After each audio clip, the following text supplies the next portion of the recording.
Our next presenter has already met the love of her life, shrimp, and she's also a big fan of Korean dramas.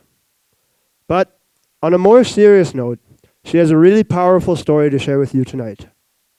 Welcome our last presenter, Shayla, to the stage with Homemade Family.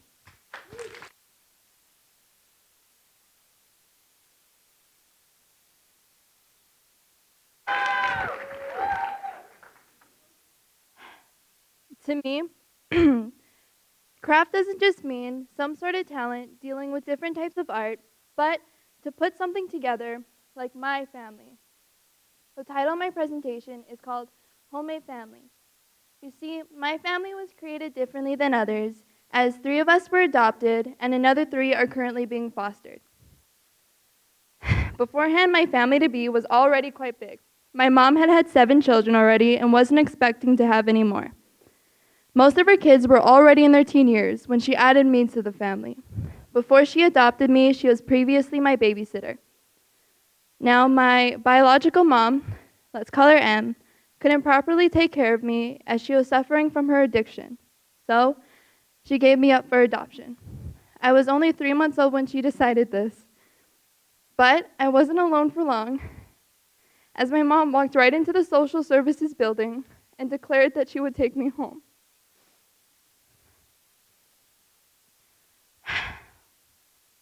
Growing up knowing I was adopted made me want my real family.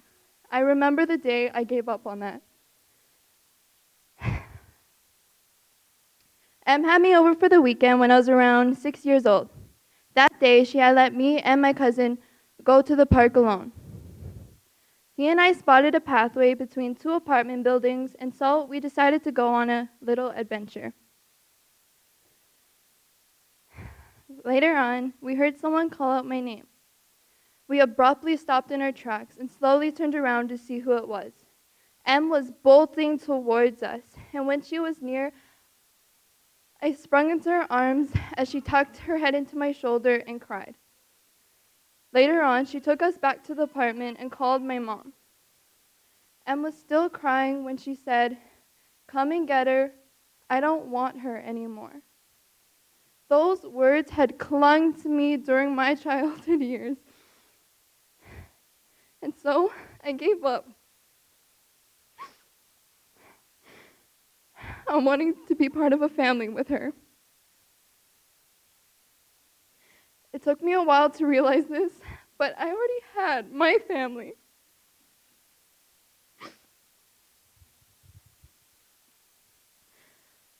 When I was 3 years old, my biological brother Logan comes crashing into our lives.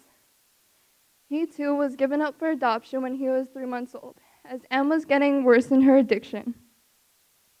Again, my mom had said that she would take him. Oh, I see my mom and I'm gonna cry.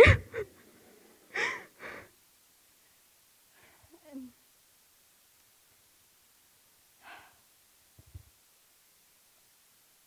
yeah, she said that she was gonna take him. Now, if it wasn't for my mom, I wouldn't have the connection I have with my brother now.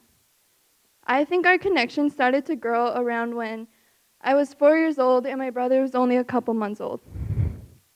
Em was supposed to be babysitting us, but had thrown a party instead. My little brother was laying in his car seat while I was hovering over him. The apartment was flooded by the musty aroma of alcohol, and smoke billowed and ebbed around the rooms. Everywhere you looked on the ground, there were shattered pieces of broken beer bottles. And Em had just came out of the room. Em had just came out of the room with her bloodshot eyes focusing on us.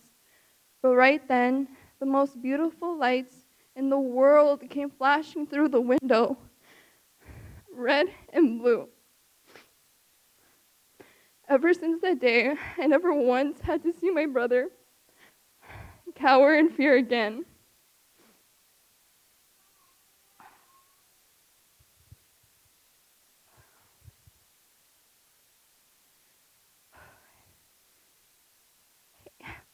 Growing up, My family members defined me and my brother as M's mistakes. We weren't seen as Shayla or Logan, but her children. Growing up, I was told so many times that I would become like her, and on some days, I believed it myself. But my parents were the ones that made me believe that I was my own person and not just M Jr. Flash forward 8 more years, and my mom's oldest child is pregnant with her 7th baby. Now, at the time, my sister was in the world of addiction, and so she too couldn't take care of her newborn baby boy, Emmett. He was only 6 weeks old when we had gotten him. The day my mom went to go get him, she had let me come with her.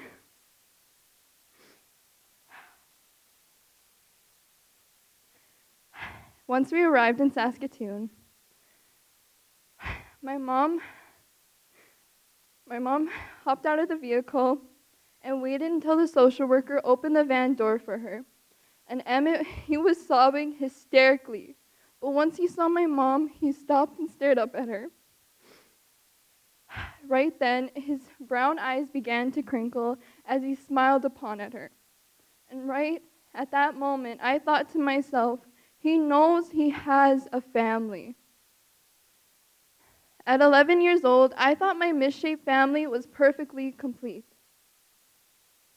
2 years later, my aunt's oldest son comes frantically knocking at our door, stating that his mom had ran away from their family.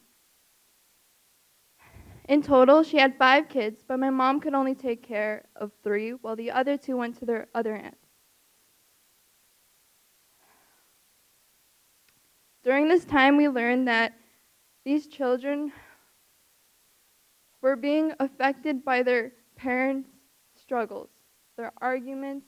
It affected their home and school life, and every one of these things led these boys to arrive at our door.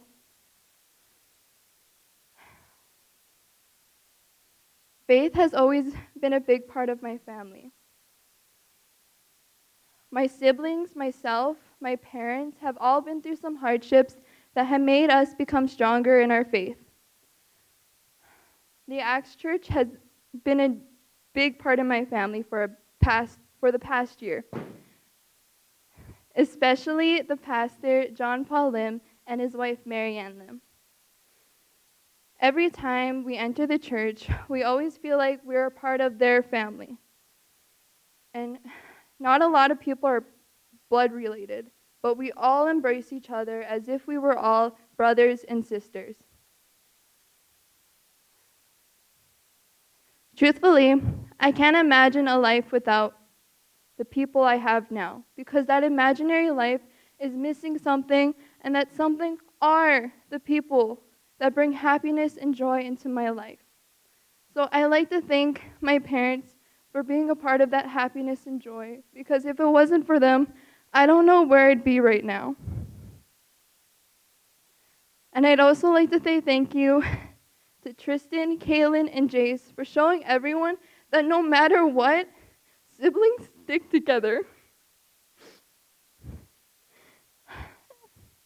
And I'm also very grateful for Emmett, as each and every day he brings sunshine into my life. And one last thank you for my brother Logan for always being that one person I need, even if he is 3 years younger than me.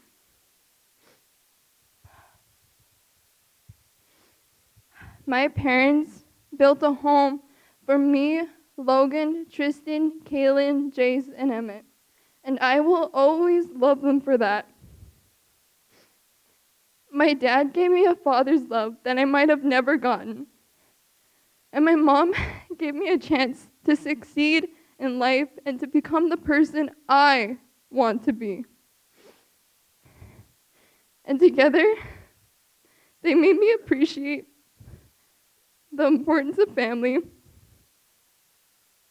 and gave me hope for me and my brother's future.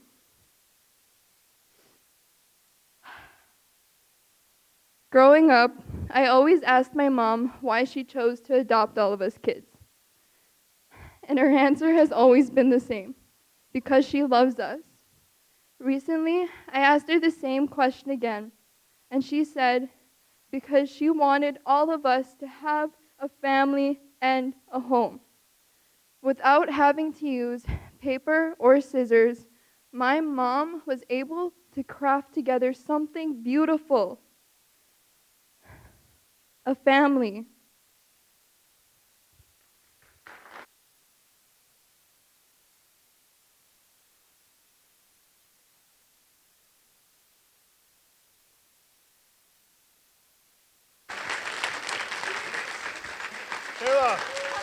Shayla, could you come join us on stage real quick? Shayla? Shayla, they're giving you a standing O. Come out. Come on out, Shayla. Come out. Everyone come out.